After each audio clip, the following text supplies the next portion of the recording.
Please welcome to the stage, Jamie Brickhouse!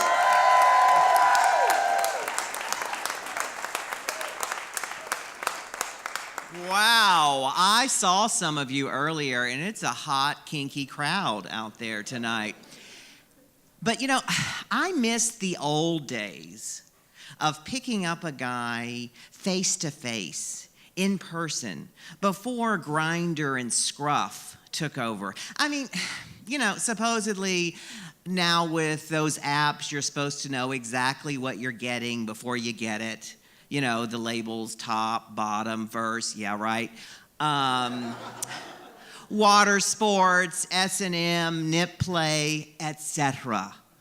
But in the old days, you figured all that stuff out as you went along. That was part of the adventure. But I did find out that it was smarter to negotiate what you want up front. So back in the last century, yeah, one yummy Saturday afternoon, it was the first hot day of summer, and I had nothing to do except the possibility of sex with a new stranger. So I go out for a stroll, and I think, you know, I'm gonna do a little daytime drinking to start things off. And I go into my bar of choice at that time, The Works. This was on the Upper West Side. That bar is long gone. It has been replaced by a children's clothing store. That's just about right for the Upper West Side these days. So I walk into the bar from the glare of the sunny day into that dark cave, and there's the cool hum of air conditioning. And as my eyes become adjusted to the gloom, to my delight, I see there are a few delightful possibilities scattered about. But I choose to sit at the bar next to an impossibility, i.e. a guy who's super hot and out of my league. He looks like a pint-sized George Clooney, the way George Clooney would have looked in those days, so he's younger, he's hotter, he's on that TV show, ER. But even better for me, and much hotter for me, is that he looked like my old college pal, Chris. And Chris, everybody wanted to sleep with Chris, and he was a good friend of mine. And I was so mad that I never did seal the deal with him, even when I had the chance once. But I thought, no, I don't want to mess up our friendship. That was back in the days when I still had morals. Now, I, even in my youth, was never hot. I was cute. But I had a lot of sex, and I could seal the deal most of the time because of my willingness and my enthusiasm. I was like a cabaret performer who doesn't really sing, but he can sell a song through personality. So I order my drink, Beefeater Gin Martini, up dry with a twist, and Impossible next to me has already got his Rolling Rock beer. And he's, you know, olive complexion, just starting to tan, and he has a navy blue Izod and khaki shorts, and I'm in shorts, and I get my martini, and I take my first long, deep sip, and I look over my glass at him, flashing my eyes as I take that first sip. And then he mirrors me and pulls on the neck of his beer as he takes a swig. And then we start the banter. Hey, what's up? How are you? My name's Jamie. What's your name? Oh, I'm Brian. What are you up to? Oh, nothing much. Just looking for some fun. What kind of fun? Sex? I told you I'm enthusiastic. And as I say that, I give my martini a rim job. I go over it with my index finger like this, and then his knee starts to press into my bare knee. And he says, well, what kind of sex? What are you into? And I said, well, I don't know. I just like sex. And, you know, I live just 2 blocks from here. Now, convenience is another factor if you want to seal the deal. Because I'm telling you right now, if there's a guy next to you who's hotter than you, but you live 2 blocks away and he lives in another borough, you're going to win. So he says, oh, yeah, just 2 blocks, huh? And I said, yeah. And he says, well, what are you into? I said, I just like to have a good time. And he said, well, like, what's your wildest fantasy? Now, I've never been into kink. It's not something I seek out. However, I am a people pleaser. I'm compliant. So, if you want me to fist fuck you, I'll fist fuck you. Which I did. I've done it multiple times. But the first time I did it was when I was in college, and I picked up this guy at a bar, and then we're having sex in the back seat of my car, and he asked me to stick a couple of fingers up there, and then 2 fingers became 3 fingers, became 4, became a whole fist, and I almost lost my high school class ring. And I made the mistake during a game of Truth or Dare of telling my friends about this, which forever earned me the nickname Puppet Man. So, and if you want me to pee on you, I'll pee on you. Just don't pee on me, okay? Kevin, we'll talk later. And in fact, I'll even can my piss, if that's what you want. When I came out of a sex club in San Francisco, Blow Buddies, and I'd had my fun, so I go up to the clothes check guy, and I hand him my ticket, and he's drinking an O'Doul's beer. And I said, hold on, I'll be right back, I've got to pee. He smiles, he says, really bad? I said, yeah. And he chugs the rest of that O'Doul's, and he hands me the can. Do me a favor, buddy. Pee into that. So I did. And he drank it.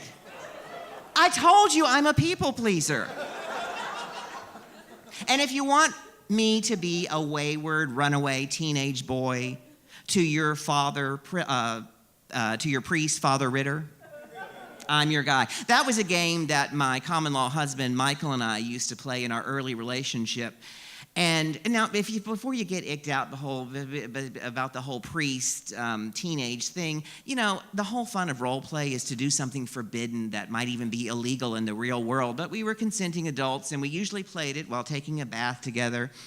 And he would say, hey, kid, it must feel good to have a nice hot bath after hitchhiking those highways for all that time. And I'd say, yeah, it sure does, Father. It feels real good. And that feels good, too. And then we'd get out of the bathtub, and we'd have our own hot sex. So I turned back to my new friend, Brian, and I said, well, you asked the question, so I'll bet you have a fantasy in mind. He says, yeah, I do. I said, all right, come on, give it up. He says, well, growing up, my best friend was Jimmy. Well, little Jimmy. Everybody called him that because his daddy was Big Jimmy. And we lived down the street from each other, and we used to play at each other's houses, and we would just, we would walk in, and we'd never knock on the door, and because that's how close we were.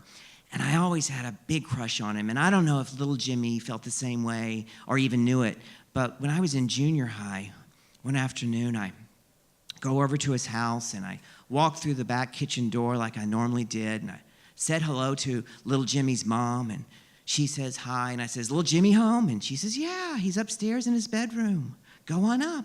I says, thanks. And I go upstairs, and I'm like, yeah?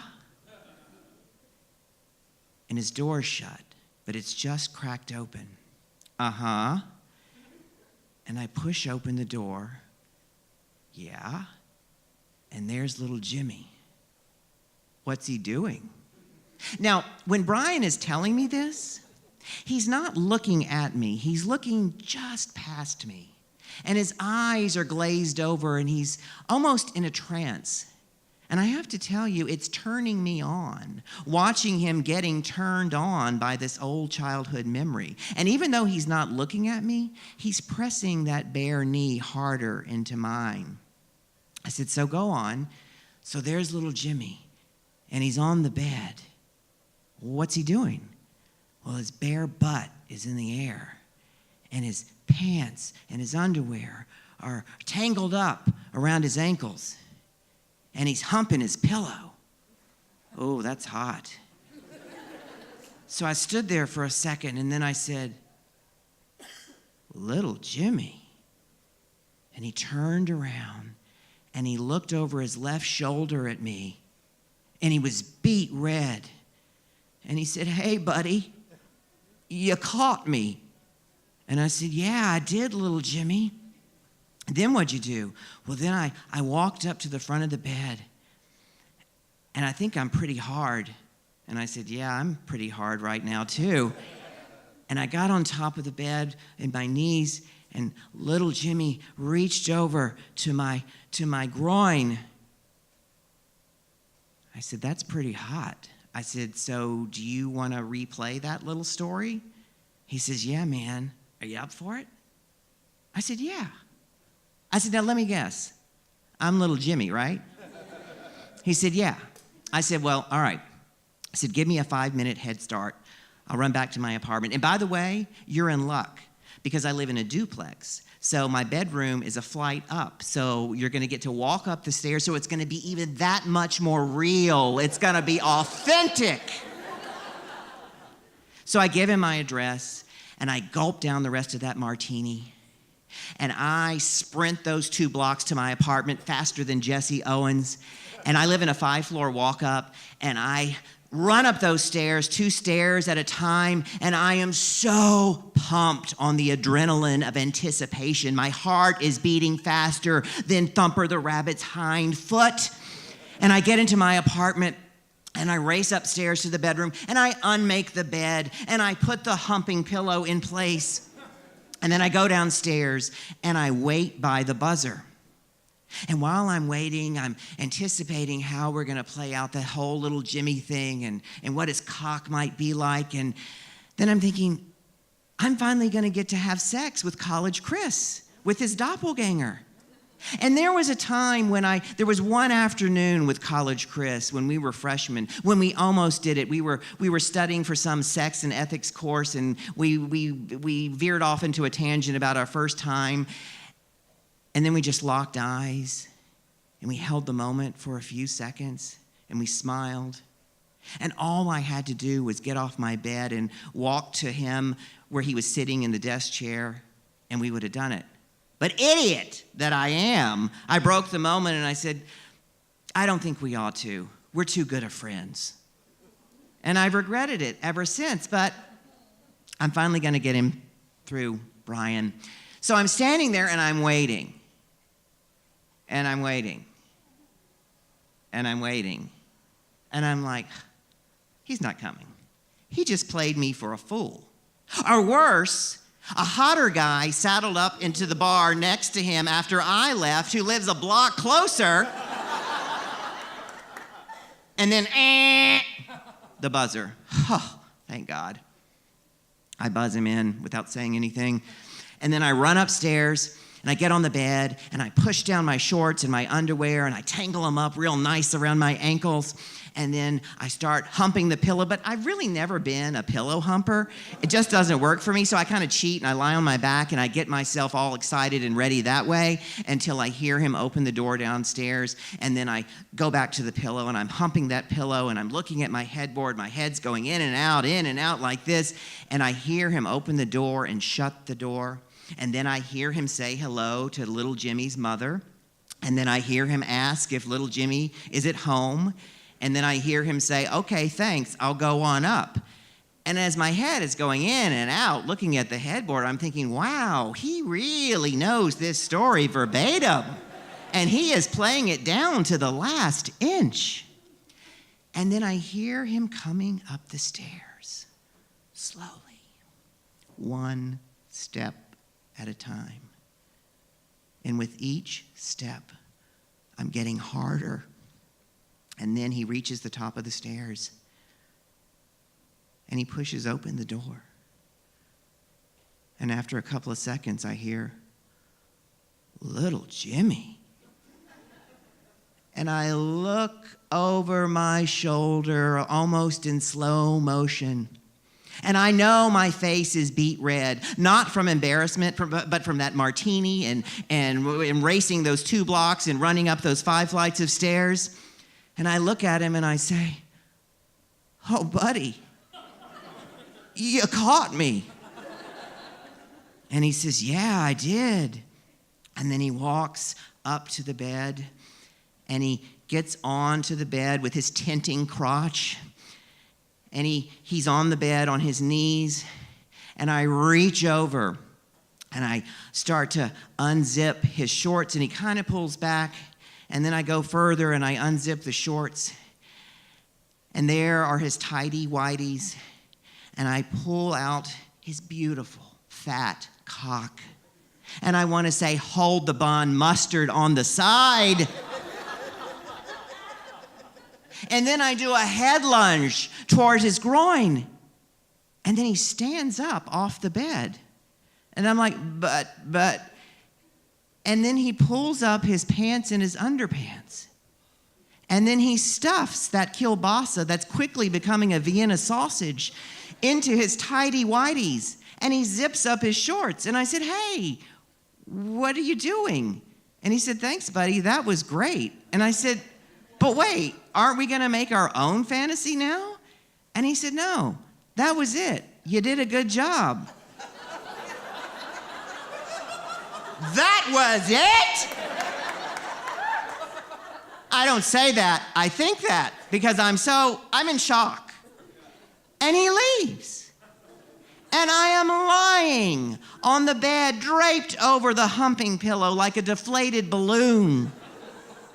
And I hear him go down the stairs, and I hear him open and close the door. He doesn't bother to say goodbye to little Jimmy's mother, which I think is rude. And then I'm thinking, this guy is in a rut. You know, I had been patting myself on the back that maybe I was hotter than I think because I landed this guy. But it didn't matter if I looked like Brad Pitt or Steve Buscemi. It was all about willing to play the game, do the story. And then I wonder if there are other little Jimmy victims like me out there. And I want to find them and start a support group. And I wanted to say, what about my fantasy? I wanted College Chris. But then, of course, I didn't tell him that's what I wanted. I didn't negotiate beforehand. If I had been smart, I would have said, you know what? I'll trade you a little Jimmy for a College Chris. So now these days, of course, I'm on the apps. I mean, it's the only way to get laid. And I don't drink anymore, so the idea of hanging out at a bar and nursing an O'Doul's is not appealing to me for many reasons.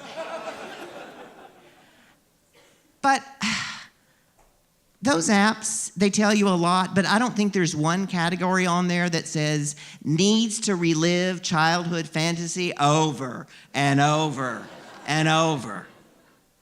So what do I want? Well, let's just start with tonight. Besides rapturous applause from you people. All right, yeah! Woo! Wow, that worked. Yes. I saw a hot guy at the back of the bar over there who looked a lot like College Chris, and here's what I want. I want him to take me home, feed me an O'Doul's beer, sans piss, thank you very much, and I want him to fuck me. And when he fucks me, I want him to call me Little Jimmy while I scream, College Chris! Thank you.